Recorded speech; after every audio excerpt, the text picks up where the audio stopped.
Salut, c'est Cyril le Web de Fou, j'espère que tu vas bien. Aujourd'hui on se retrouve pour un nouveau podcast pour voir ensemble comment bien envoyer tes emails. On va voir ensemble la différence entre les logiciels emailing et les autorépondeurs, que ça tu connais peut-être déjà, la différence entre les petites et les grosses listes, et surtout quels sont les avantages et les inconvénients de faire des choix dans des logiciels email parmi toute la sélection qui existe. Alors avant ça, tu connais le truc, tu cliques sur le bouton s'abonner, tu vas dans la description, il y a un lien, ça s'appelle rejoins mes contacts privés. Tu cliques dessus, tu mets ton email et tous les matins tu reçois un podcast à forte valeur ajoutée avec des informations qui vont changer ta vie et ton business, crois-moi. Ok ? Allez, on y va. Avant ça, je tenais à te dire que dans la description, tu as un autre lien qui est le groupe Telegram. Je t'invite vraiment à cliquer dessus et à rejoindre la communauté là-bas, puisque c'est des endroits où je partage énormément de choses, des vidéos, des photos de ma vie à Dubaï notamment, mais également des idées business, des chiffres que je peux pas te partager en fait dans des podcasts, et ça m'évite de faire des vidéos, et c'est des trucs que je peux t'envoyer au fil de l'eau. Donc tu vas découvrir énormément de choses que je délivre pas dans les podcasts. Je t'invite vraiment à rejoindre la communauté en cliquant sur le lien. Ça s'appelle le groupe Telegram, t'as le lien, tu cliques dessus, t'ouvres, et puis ça devient magique. Allez, on y va pour le podcast. Bon, pour bien envoyer ces emails, il y a deux choix. La plupart des gens savent pas vraiment en fait au départ la différence entre un autorépondeur et un logiciel email.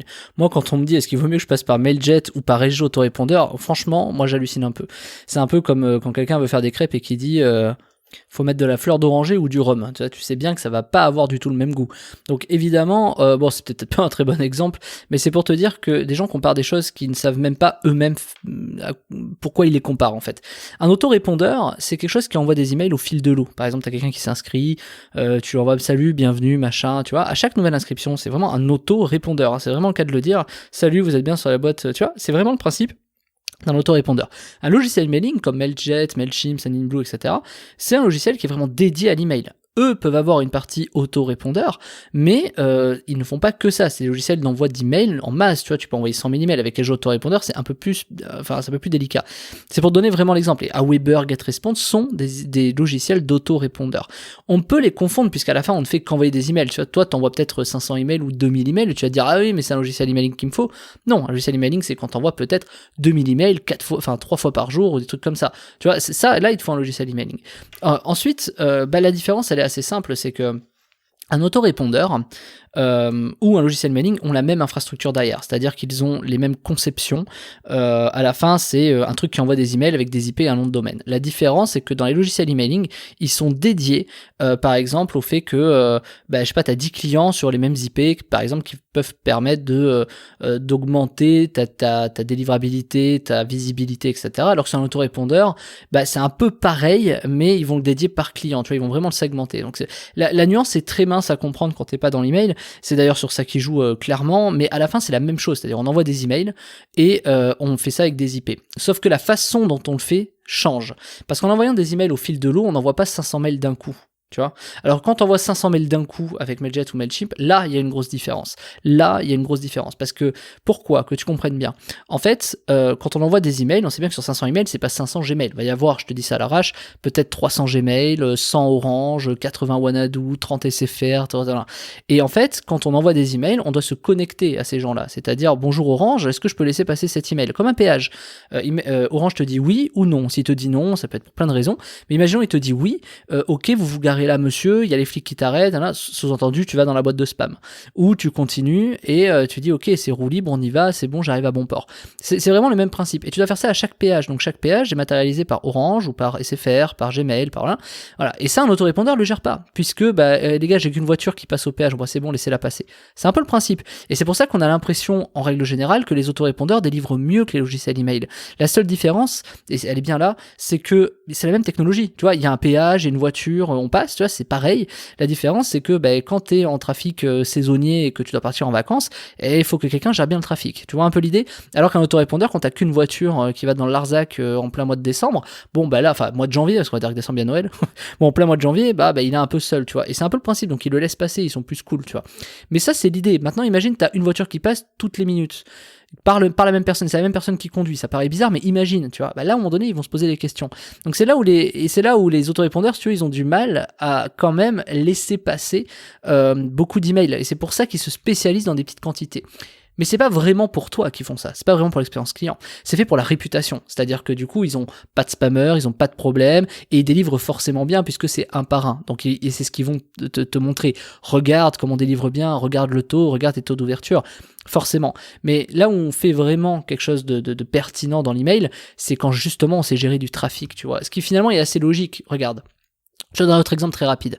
T'es patron d'une boîte ou patronne d'une boîte, on s'en fiche. Et bah derrière, t'as un salarié. C'est beaucoup plus facile à gérer un salarié que 100 salariés. Tu vois ce que je veux dire?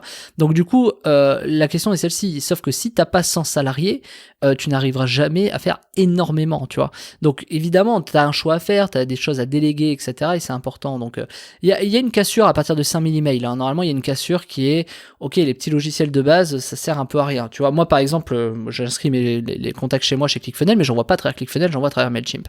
Parce que je sais qu'à terme, vers quoi je vais, si tu veux.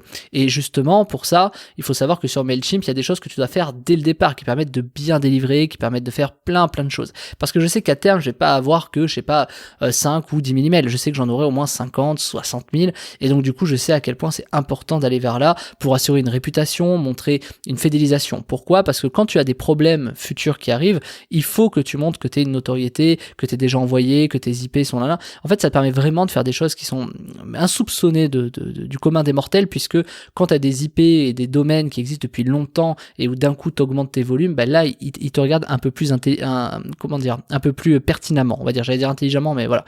Donc en fait on arrive vraiment sur ce sujet là, c'est que quand tu as une petite liste, bah tu dois être en mutualisé. C'est-à-dire que du coup, tu vas sur les systèmes genre Mailchimp qui en fait, il n'y a pas que toi qui envoie sur les mêmes IP. Ils mixent un peu le trafic. Pourquoi? Pour que les meilleurs et les moins bons arrivent sur une médiane, une moyenne, qui font que tout le monde est content. Voilà. S'il y a que des mauvais qui envoient, des gens qui ouvrent pas, tu vois, du coup, ça ouvrira jamais plus, quoi. Parce qu'il y a des vraies réputations à aller chercher sur les IP et les domaines. Tu vois, ça c'est hyper important. Et ensuite, quand t'as des grosses listes, je sais pas, imaginons, je sais pas, est-ce que c'est une grosse liste pour toi? Bon, allez, on va dire 10 000 emails, imagine tu as une grosse liste à 10 000 emails, et 10 000 emails, là, à partir de là, il faut que tu sois sur du dédié, c'est-à-dire que là, il faut plus que tu sois noyé avec le moyen, le bon et le mauvais.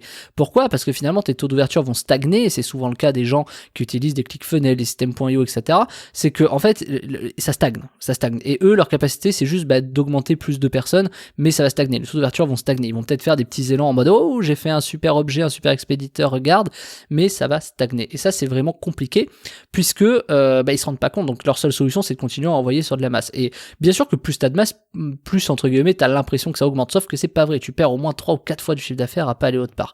Donc c'est hyper important de comprendre ces fonctionnements-là, parce que quand t'as beaucoup d'emails, il faut que tu sois sur une architecture qui soit dédiée. C'est-à-dire, il y a que toi qui envoie, il y a que toi qui maîtrise. Parce que dès que t'as des problèmes ou dès que tu veux augmenter les capacités, t'as une discussion directe comme un client lambda, en disant voilà, écoute Orange, moi je voudrais que tu fasses passer tous mes mails inbox, quoi. Et ça tu peux le faire, et c'est là où ça intervient. Edge Autorépondeur peut pas le faire, mais Mailchimp peut le faire, Mailjet peut le faire. Et si t'as des systèmes français vraiment 100% cocorico, quoi, là c'est encore mieux pour Orange. Par contre c'est pas mieux pour Gmail. Donc après tu vas devoir dessiner, voilà, je vais un peu loin, mais tu vas devoir dessiner en fonction de ton volume d'email, si t'as beaucoup de Gmail, beaucoup d'Orange, beaucoup de SFR, etc., de privilégier, voilà, quelque chose. Et si tu vas aller vraiment jusqu'au bout, il faudrait que tu aies ta liste de Gmail qui sont envoyés par un truc américain qui connaissent bien la délivrabilité de Gmail, tout ce qui est français, Orange, SFR, Free, que ce soit dédié, tu vois, sur du français, et là t'arrives au summum du truc pour délivrer. Et ça paraît chiant, ça paraît compliqué, et un truc comme ça l'est un peu, clairement, mais t'as peut-être 3-4 fois plus de perf à aller chercher, mais vraiment facilement, juste pour ça. Alors ouais, ça va te coûter du coup peut-être 2 fois le prix, c'est-à-dire du coup t'auras peut-être un ROI de 3, tu vois, au lieu de 4 ou 5, mais t'auras toujours 3 fois plus, quoi. Tu vois ce que je veux dire? Donc en fait, c'est vraiment pertinent d'aller chercher ces informations-là. Et donc, pour aller chercher ces informations, pour comprendre comment ça fonctionne, pour savoir même avec un autorépondeur ou avec des logiciels mailing, comment tu peux faire pour bien délivrer tes emails de manière pérenne, c'est-à-dire il y a des choses à pas louper au départ, tu vois, quand tu commences des emails, etc. Alors même si tu les loupes, pas grave, tu peux recréer un compte et recommencer. Je t'ai créé une formation qui s'appelle Comment réussir son emailing de masse de zéro. Donc quand tu envoies beaucoup d'emails, c'est très important que tu respectes certaines choses. Donc c'est une formation qui est plutôt dédiée à ceux qui ont des listes intéressantes, tu vois, pas à quelqu'un qui a 1000 emails, là ça sert à rien, mais c'est vraiment dédié à des gens qui veulent envoyer des emails, que ce soit en call, que ce soit avec une audience réelle, réellement active, etc., mais de pouvoir justement augmenter ta performance sur des sujets comme ça grâce à cette formation, parce que tu vas reprendre de zéro tes envois d'email et moi je vais te montrer une méthode, un processus vraiment que personne ne connaît, qui va te permettre d'y aller petit à petit de manière très intelligente, mais surtout de manière performante, puisque tu as des règles de chauffe à faire quand tu commences et ça on te le dit pas, tu as des trucs à envoyer spécialement pour que ça passe très bien et que ça continue à passer, puisque quand demain tu vas vouloir augmenter tes volumes, et ben tu vas pouvoir justifier que tu as envoyé certains trucs. Bref, il y a plein de sujets que je vais t'aborder dans cette formation, c'est ultra complet. Si tu t'intéresses de près ou de loin à l'email, c'est vraiment un truc qu'il faut que tu aies, parce que ça n'existe pas en France, que je vais t'expliquer. Il y a peu de gens qui savent ce que je vais t'expliquer là-dedans, qui peuvent se dire ok, oui, ça marche comme ça. Moi là je te parle pas de faire, c'est pas une formation en mode commence l'emailing, j'y connais rien, tu vois, enfin tu vois ce que je veux dire. C'est vraiment quelque chose de vraiment pertinent qui va t'aider à recommencer de zéro ton email, certes, mais qui va t'aider énormément à tripler, quadrupler tes perfs comme ça. Je te laisse là-dessus, le lien est dans la description, ça s'appelle comment réussir son emailing de masse. Je te laisse cliquer dessus, on se rejoint de l'autre côté, je te dis à tout de suite Martin.